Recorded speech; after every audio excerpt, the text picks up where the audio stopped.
Lagi-lagi kita melihat bahwa akhir kepresidenan Indonesia itu buruk semuanya.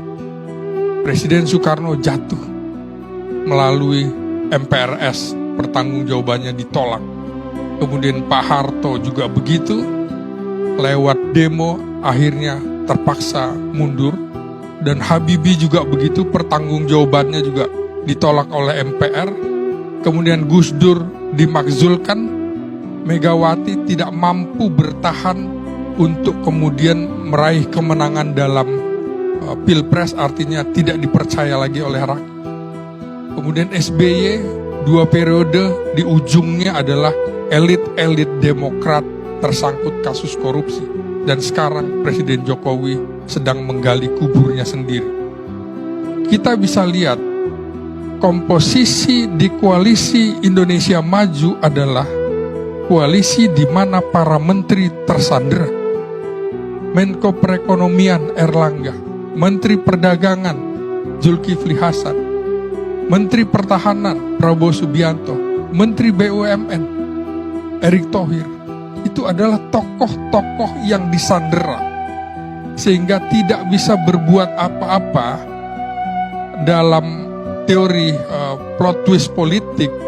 Itu jelas bahwa Jokowi mengeluarkan model plot twist long term, sangat panjang sekali. Semuanya dibuka di akhir pada saat menjelang pendaftaran.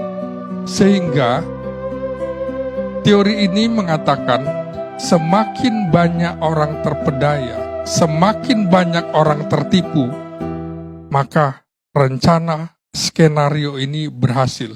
PDIP tertipu awalnya, baru sadar sekarang. Sama untuk kasus ini, untuk kasus calon presiden, untuk calon wakil presiden juga begitu. Saya yakin seorang Erick Thohir itu 90% yakin akan dipasangkan dengan Prabowo Subianto. Ternyata kemudian teori plot twist politik itu menjungkir balikan semua. Jadi ini adalah bagian dari skenario panjang sampai dengan peristiwa yang dialami di Mahkamah Konstitusi.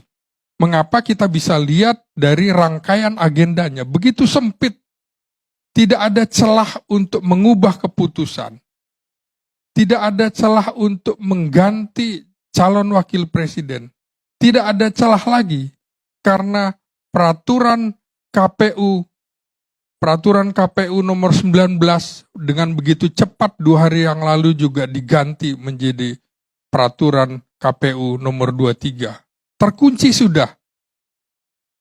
Tidak ada upaya lagi yang masuk akal lewat jalur mana kemudian membatalkan seorang anak presiden yang harusnya memang kondisi ini menjadi cacat secara politik, cacat secara moral. Sayangnya Bang Karni, kalau kita ngelihat geopolitik Indonesia, kira-kira hanya 10% yang melek politik, dan itu adalah orang-orang lulusan S1, S2, S3. Kemudian 30%-nya adalah yang lulusan SMA dan 60% sekitar lulusan SMP ke bawah. Barangkali publik bisa memahami yang melek politik sekitar 10% atau tambahan 30% paling banyak. Mengetahui kasus betapa ada bayi sungsang yang dilahirkan MK untuk maju dalam pemilihan presiden. Tapi sebenarnya Bang Karni, kita lihat bahwa pemerintah punya jalan untuk bisa mengelabui itu dengan proyek-proyek bantuan langsung tunai kepada 60% itu. Dan itu sulit untuk bisa memberikan kesadaran kepada mereka bahwa dalam kasus Pilpres ini ada yang cacat secara moral. Bisa kita lihat Bang Karni, di dalam koalisi Indonesia Maju ini juga sebenarnya ada kepasrahan, ada ketidakrelaan, bisa dilihat dari baliho-baliho. Misalnya baliho Demokrat, yang ada adalah gambar Prabowo dengan AHY. Bukan Prabowo dengan Gibran. Bahkan kita lihat Demokrat bersama Prabowo. Tidak ada itu kata-kata Gibran dan segala macam. Artinya memang ada ketidakrelaan. Beberapa saya tanyakan juga ke teman-teman di koalisi Indonesia Maju itu. Jawabannya begini Bang Karni. Prabowo yes, Gibran no. Artinya sebenarnya terpecah di dalam.